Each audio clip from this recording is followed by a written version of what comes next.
back to the channel, and today we have a new video, of course, and we are going to do a 2022 MLB Mock Draft, my final one of this year.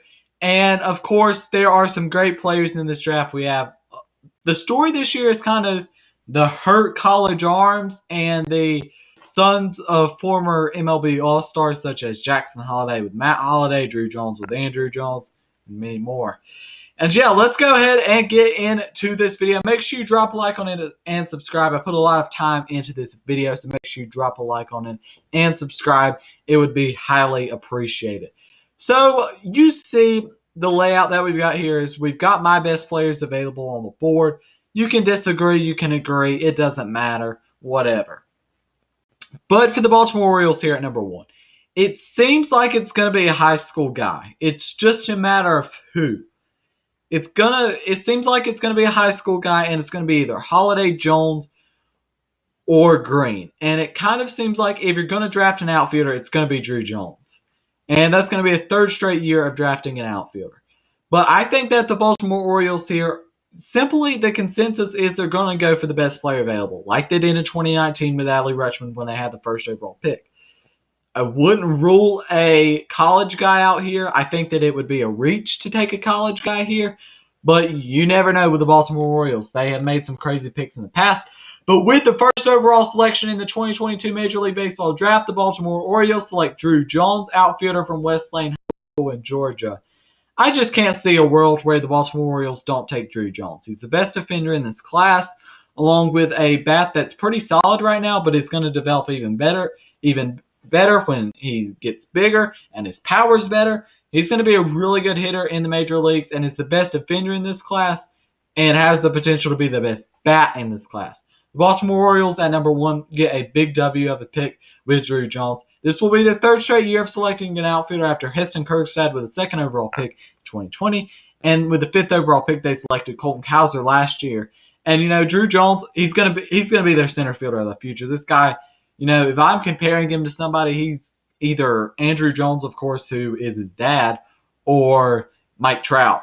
I think that he really has potential to be either of those and a really, really good center fielder.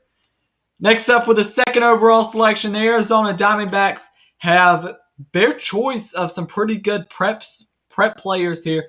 Whether they go Holliday, Johnson, or Green, let's see where they go. With the 2nd overall selection in the 2022 Major League Baseball Draft, the Arizona Diamondbacks select Jackson Holliday, shortstop out of Stillwater High School in Oklahoma.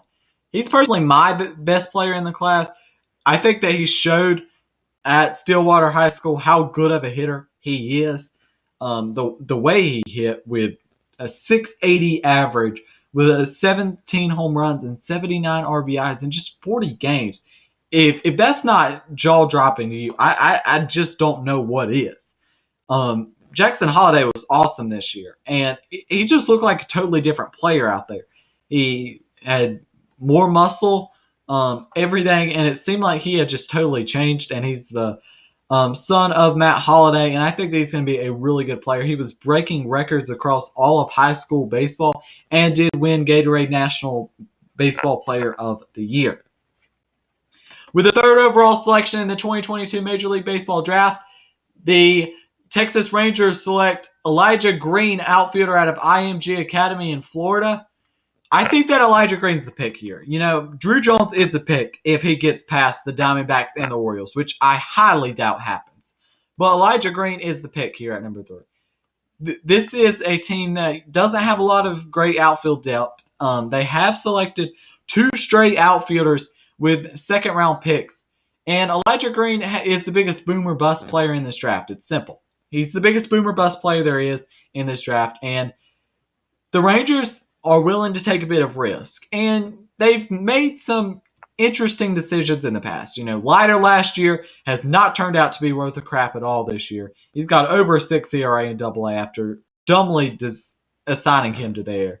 They should have started him in high A, clearly. And Elijah Green is a guy that could move up quickly through this farm system, but could interestingly see himself in a corner position. And if that's true, are you really going to draft him 3rd overall? I don't know. But I think he does have a decent chance to stick in center field. With the 4th overall selection, the Pittsburgh Pirates select Cam Collier, third baseman out of Chipola Junior College.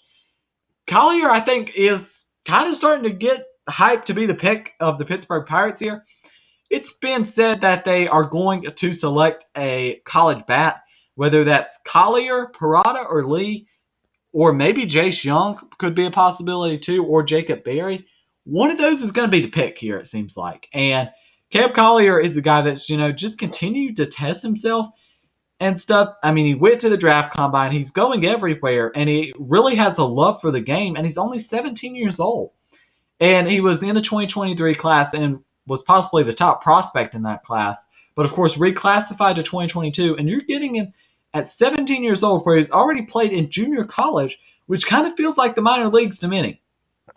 This guy could be up at his age 19 to 20-year-old season, and this guy is Rafael Devers 2.0. I'm telling you, I don't make a lot of comparisons, but he is Rafael Devers 2.0. You can see by his swing, and he's going to stick at third base and a better defender than Rafael Devers. With the 5th overall selection, the Washington Nationals select catcher Kevin Parada out of Georgia Tech. This seems like a pretty obvious pick for the Washington Nationals. If Parada's here, it seems like this is pretty kind of set in stone. If he's here, they're going to take him. And Parada's here in this case, and Parada's just a great hitter. It's kind of a question mark of where he's going to play defensively in the future. Of course, any team that's drafting him in a top 5 selection is hoping catcher. But, who knows? He's still going to have a really good bat either way, whether he stays at catcher or not. He's still going to have a really good bat. And, he's proven that he's going to have a really good bat. He does have a very weird swing, but it simply works. With the 6th overall selection in the 2022 Major League Baseball Draft, the Miami Marlins select TERMARR Johnson, second baseman at Mays High School in Georgia. TERMARR Johnson is probably the best hitter in this draft class, and has really big upside for that bat as well, as a guy who could hit 40 to 50 home runs a year, in my opinion, and a 280 to 290 hitter. He has tons of potential with the bat, and he's very similar to Khalil Watson of last year's draft, the shortstop bat. The Marlins selected 16th overall, which was a steal, by the way. TERMARR Johnson, he's going to be a really good guy in their farm system that I think could move up pretty quickly through their farm system.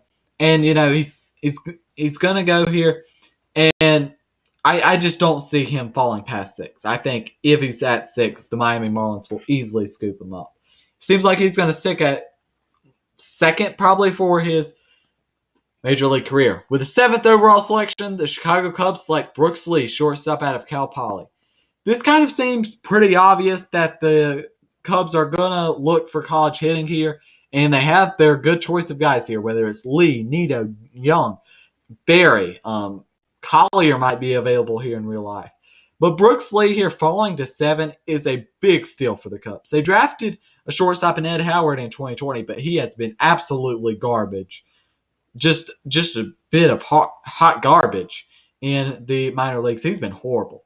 Brooks Lee doesn't look like he'll stay at shortstop for the duration of his career, though, with it looking like he'll be at third base probably. But Brooks Lee still is going to be a good hitter, and Brooks Lee is the 7th overall selection. With the 8th overall selection, the Minnesota Twins have their good choice of college hitters as well, whether it's NETO, Young, DeLauder. They're not selecting either of them. They select outfielder Gavin Cross from Virginia Tech. He's really burst onto the scene these last couple of years, where he's just been proven as a really good hitter, and there's a chance he could stay in center field for a year, but more likely he's going to move over to one of those corner positions. And, Gavin Cross, I think, is going to be really, really solid in the major leagues. I don't know if I think he's going to probably be like a top of the order hitter, and he could progress pretty quickly through the farm system. Could be up probably 2023, 2024. With the 9th overall selection, this is probably one of the biggest mysteries of the draft as well. The Kansas City Royals are going to select Jacob Berry, the third baseman out of LSU. They've seen their luck the last 2 years with pitching with AC Lacy and Frank Mazzucato. They've both been pretty horrible, hot garbage in the minors, and I don't see them taking another pitcher here. I just don't. I think that Jacob Berry, they've been connected to him as well. I think that Berry's kind of just got to be the selection here. I can't see them taking another pitcher and reaching on him like they did with Mazzucato. And a lot of people were trashing on me about the Frank Mazzucato, how I was trashing on that pick. But I was right. I'm sorry. But the Royals. I feel like it's kind of a bit of a reach to take Jacob Berry at number 9. Just off my board, he's kind of in the 20s for me. I mean, it's just kind of because he's positionless. We don't know where he's going to be playing. He's played third base. He's played left field. He's played first base. But it's just kind of like none of those positions are prime positions. Like, if we're really talking about this, then why isn't Ivan Melendez in this conversation, or Tyler Locklear? Some of those guys, why aren't they in this conversation if we're talking about guys that aren't in valuable positions? Because, of course, guys like TERMARR Johnson, ZACK, NETO, Brooks Lee, they're in prime positions. I understand that. But simply a left fielder or a third baseman or a first baseman, it's not something that a team is desperately needing. You know what I mean? Not desperately needing. But let's go ahead to number 10 here. The Colorado Rockies are on the board, and they select JACE, the second baseman out of Texas Tech. I feel like he's kind of been rumored to them quite a bit. And, I think that this would be a really solid pick for them. I don't think that they should go back for a third outfielder, of course, after selecting Bean and Montgomery. And Bean's turned out to be a real good pick, I might add. But Jace Jung, I think, is going to be just awesome in Coors Field. I mean, with the elevation and everything that goes on there, he has a chance to be a 40 to 50 home run per year hitter. And while he could be a bit positionless, whether that's second base or third base, while he's not the best defender, with the bat that he has, you're going to fit him into the lineup. I can tell you that. You're going to fit him into the lineup. Some way, somehow, you're fitting him into the lineup, I can tell you. Just for how good he's going to be. And, I think if you're a Rockies fan, you're kind of hoping Berry or Young is available here, because both of those guys have really good power. And, if Jace Jung falls to the Rockies, I think this is going to be an awesome pick. He's fallen down my board just a little bit, a couple spots.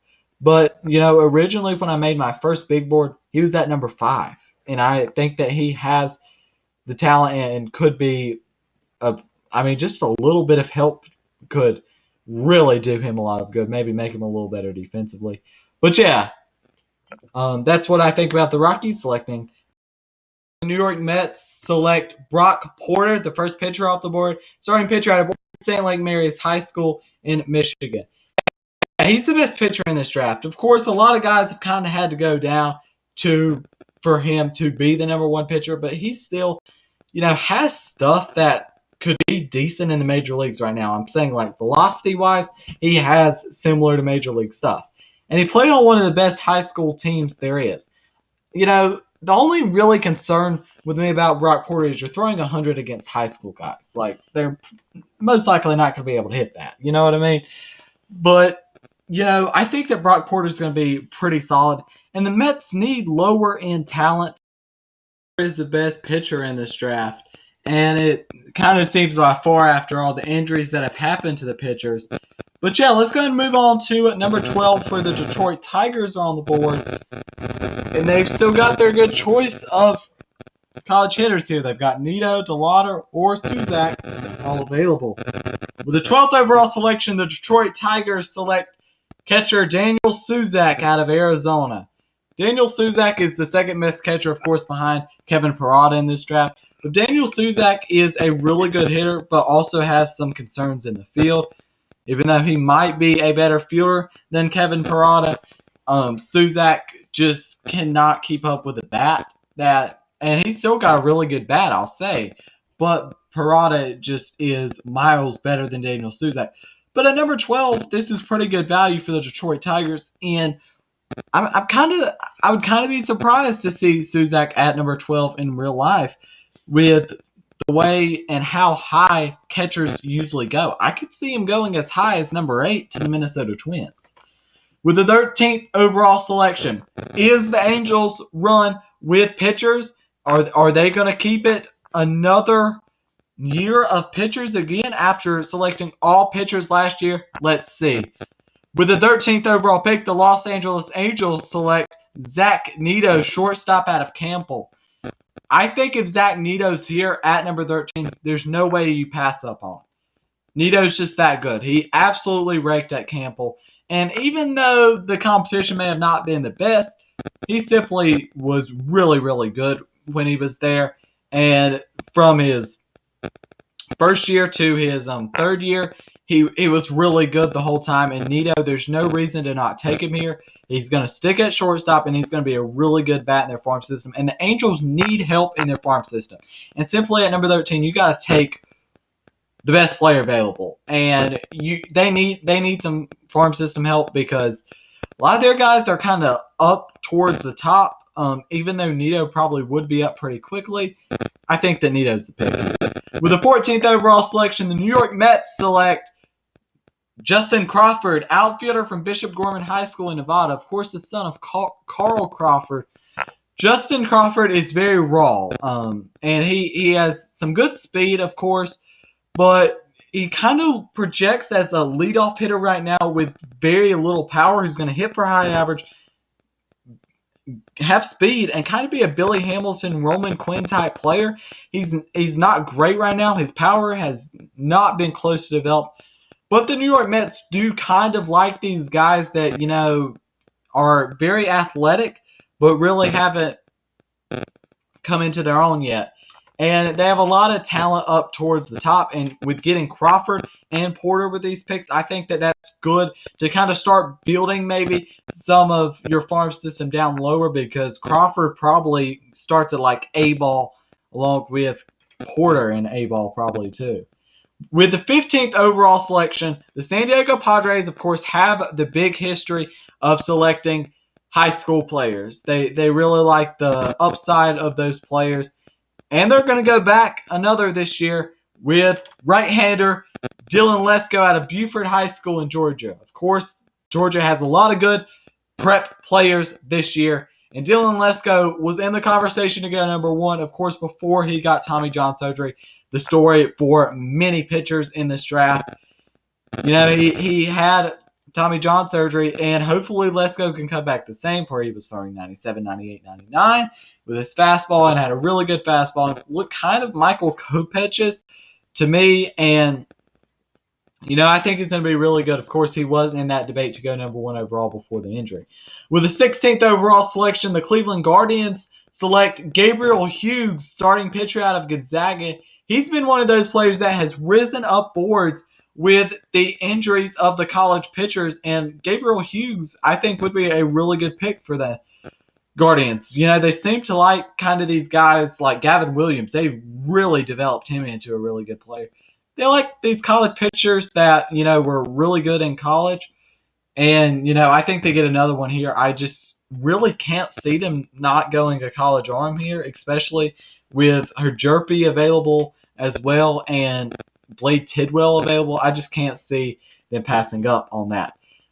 With the 17th pick, the Phillies the last 2 years have definitely leaned, of course, towards prep pitching, and they lean towards that for a third year, where they select Brandon Barria, starting pitcher out of American Heritage High School in Florida.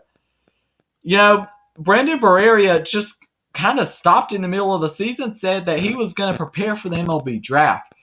Barrera has some of the best stuff in this class and the best left-hander in this class, arguably. I personally think that somebody's better, but Brandon Barrera, you know, he has some good potential, and this is a guy that could be developed sort of like Andrew Painter, that I think he's going to be, you know, he's going to have some really good years in the minor leagues, and I think that Barrera has a good career ahead of him. Next up, with the 18th overall selection, the Cincinnati Reds select Cole Young, shortstop out of North Allegheny High School in Pennsylvania.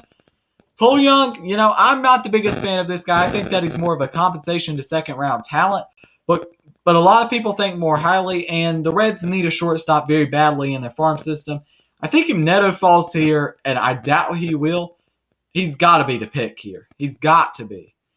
But, you know, the Reds here, they want a shortstop, and, you know, Cole Young has really, very similar to Justin Crawford, just has not developed that power yet at all. He hit 2 home runs in his season last year, but hit over 400. So he's gonna be a solid hitter average-wise. It's just the power is just not going to be there right now, it doesn't seem like. Next up, with the 19th selection, the Oakland Athletics select ST.LOUIS, outfielder out of James Madison. If this does happen in real life, I think that this is the biggest steal of the draft. I'm a huge fan of ST.LOUIS. You know, he hit .437 this year, and he did have the injury before the year. This is a guy that has two-way potential too. Not a lot of people realize that, but he can throw 92 off the mound as well. And with a team that might be willing to invest in this two-way player that ST.LOUIS could be, he's going to stick in center field, and he's going to be a really good hitter. Like I said with him, power's not developed, but I think with more games in the minor leagues, he could be a guy that hits 14, 15 home runs, and is like a 300 hitter. He's going to be really, really good, and he could be a two-way player, like I said. With a 20th overall selection, my favorite teams on the board, the Atlanta Braves select Connor Prielipp, starting pitcher out of Alabama. Connor Prielipp was also in contention to go #1 overall before he got injured as well with Tommy John surgery. But he still looked very good at the draft combine with an above average, one of the best sliders in the class Prielipp has. And he has a good lively fastball as well. He is kind of similar to Mackenzie Gore, I would compare him to. But the thing is with him is he did get injured like a lot of these college pitchers. But, with Prielipp, he hasn't had a lot of experience. He is very inexperienced. And that kind of makes me think that he's going to spend a little bit in the minor leagues for sure. I think he could be up maybe 2024, 2025-ish. I think it's going to take him a little bit. And a team like the Braves that, it's no rush for him to get up. I think that this would be a good pick. It seems like they're definitely going to go for college pitching. With the number 21 overall selection, the Seattle Mariners select Blade Tidwell, starting pitcher out of Tennessee. Blade Tidwell kind of bursted onto the scene when it got into the playoffs this year, and that's a good sign to see because when it's into the playoffs, it's kind of and of course, he won't be going in this mock draft, but Cade Horton is another guy. I just don't see him as a first-round talent after a good College World Series. He's very similar to Will Bednar, but not to get off track. Blade Tidwell, he's been really good for Tennessee, another guy that got injured. But I think Blade Tidwell is kind of being linked to the Mariners a bit. I think that he would be a good pick. Next up at number 22, the St. Louis Cardinals select Cooper Ajerpe, left-hander, starting pitcher out of Oregon State. I am a huge fan of Cooper Ajerpe. I think that he's the next Chris Sale player. He had a really good breakout year this year for Oregon State, and I think that he is the best college pitcher in this draft right now. Cooper Ajerpe, I really want to see the Braves take at number 20, but I think if Prielipp's at 20, the Braves aren't going to pass. And whoever gets Cooper Ajerpe, I think, is going to get a big steal. He does have that weird windup, but I think it is very Chris Sale-like, and I think he is going to be the next Chris Sale. Next up, the Toronto Blue Jays continue the run of pitchers with Kumar Rocker, starting pitcher out of the Independent League. Of course, a big storyline is Kumar Rocker in this year's draft. We don't know where he's going to go. He's one of the biggest mysteries of this draft. But with the Blue Jays, they need a starting pitcher right now, and Kumar Rocker could be up as soon as this year, to be honest. Mystery in this draft. We have no clue where he could go. I mean, I think he's in play at number 13. I think he's in play, maybe 16, honestly. There's a few places that Kumar Rocker could be taken, but Kumar Rocker is a guy that's going to be up to the majors as soon as this year or next, which some teams are going to be a really big fan of that in the first round, and I think the Blue Jays are one of them. I think the White Sox are one of them. And the Angels are one of them. I think that there's a few teams that are going to like that fact that he's going to be up really quickly to the major leagues. And I think that the Blue Jays could use him as a starting pitcher this year. He pitched really well in the Independent League. That fastball was really good, 95 to 99, which is higher than it was at Vanderbilt. He was pretty good in the Independent League, which is some decent competition, not great. But it's, guys that are trying to get into the same thing that he is, professional baseball in the minor leagues. And let's go ahead to number 24 for the Boston Red Sox. And it looks like they're going to be taking an outfielder here. It's just between Tennessee guys, Jordan Beck or Drew Gilbert. And I have them selecting Jordan Beck, the outfielder from Tennessee. They actually drafted him out of high school. Some people don't know that, but they did draft him out of high school, and I think it was the 36th round. But Jordan Beck, he is a really good hitter, and if they can develop him right, he's going to be a guy that comes up quick. and could be kind of Aaron Judge-like, to be honest. He's tall, and very similar physically wise to Aaron Judge. Next up, the New York Yankees. They have had kind of a history these last 2 years, kind of taking these players that are probably more like second-round talents, so kind of reaching on some players. The Yankees' best players available, according to me, are Drew Gilbert, Peyton Graham, and Druw Jones, 3 college hitters. And, I think that they are going to take a college hitter, and I think it is going to be a bit of a reach. They're going to take outfielder Spencer Jones out of Vanderbilt. Spencer Jones has some really big potential and a really high ceiling, but a really low floor. And if Spencer Jones can ever do his comparisons, and he gets a lot of comparisons to Aaron Judge, and I think they're kind of looking for that Aaron Judge type player in this draft. And there's no better program to look from than Vanderbilt. They're the best program in college baseball. And all these guys that you see up to the top, such as Druw Jones, Brandon Berea, I think Dylan LESKO is committed to Vanderbilt as well. There's so many players that are committed to Vanderbilt. I would go with Spencer Jones if I'm looking for kind of a reach, but still a guy that I think could be very good, and that's going to be Spencer Jones. With the 26th overall selection, I feel like that Kumar Rocker's kind of their guy if he's available. And I have them select another prep infielder, Tucker Todman, the third baseman out of Hammond School in South Carolina. This is a guy that the power hasn't really developed yet, but he is a pretty good hitter already. And when that power does develop, he could be a really good player, maybe a Nolan Arenado type player. The White Sox have had really big success with Colson Montgomery, who they drafted last year out of Indiana, Southridge High School. I think that they're going to look back towards doing that, and they're going to look at maybe their future third baseman in Tucker Todman. With the 27th overall selection, the Milwaukee Brewers, they've selected 2 outfielders the last few years, Sal Frelick and, of course, Garrett Mitchell.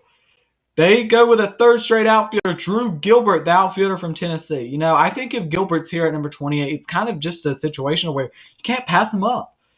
Gilbert is very good, and like I said, they have had a history of taking outfielders, and I think that Gilbert's going to be pretty good in the major leagues. He hit .350 this year with like 15 home runs.